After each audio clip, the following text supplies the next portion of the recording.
ఉత్తరప్రదేశ్లోని ప్రయాగ్రాజ్కు భక్తులు పోటెత్తారు. మహాకుంభమేళకు తరలివచ్చారు. దేశ విదేశాల నుంచి ప్రతిరోజు లక్షలాది మంది భక్తులు తరలివస్తున్నారు.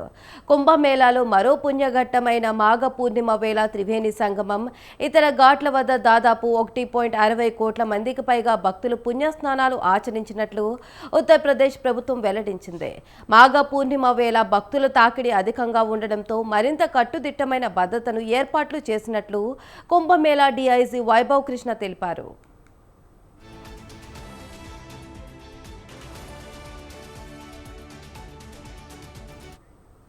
మాఘ పూర్ణిమ స్థానంతో తమ నెల రోజుల కల్పవాసి దీక్ష ముగించుకొని దాదాపు 10 లక్షల మంది మహాకుంభమేళా నుంచి తిరుగు ప్రయాణం కానున్నారు. దీంతో వారంతా ట్రాఫిక్ నిబంధనలు పాటించాలని, పార్కింగ్ స్థానాలను మాత్రమే వినియోగించాలని అధికారులు కల్పవాసీలకు విజ్ఞప్తి చేశారు. మరోవైపు భక్తులపై హెలికాప్టర్ నుంచి పూల వర్షం కురిపించారు. లఖ్నపూర్లోని తన అధికారిక నివాసం నుంచి సీఎం యోగి ఆదిత్యనాథ్ పరిస్థితిని సమీక్షిస్తున్నారు.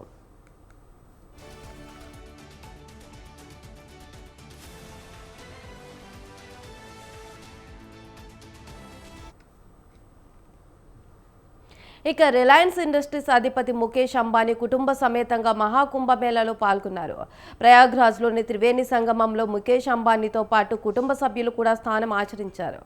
అరహిలోని పరమాత్ త్రివేణి పుష్లో జరిగిన యజ్ఞంలో ఆయన కుటుంబంతో పాల్గొన్నారు. తదుపరి పారిశుద్ధ్య కార్మికులు, పడవలు నడిపే వారికి లైఫ్ జాకెట్లు, స్వీట్లు, పళ్ళు, హైసిన్ కిట్లతో పాటు బహుమతులను అంబానీ కుటుంబం అందించింది.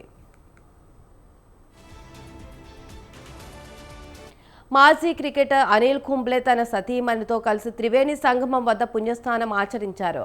ప్రయాగ్రాజ్కు మంగళవారమే చేరుకున్నారు. సాధారణ యాత్రికుడిగా పడవపై సంగమం వద్దకు చేరుకుని పూజలు నిర్వహించారు. మరోవైపు ఫిబ్రవరి 11వ తేదీ వరకు మొత్తంగా 46.25 కోట్ల మంది భక్తులు మహాకుంభకు వచ్చేసి పుణ్యస్నానాలు ఆచరించినట్లు అధికారులు వెల్లడించారు.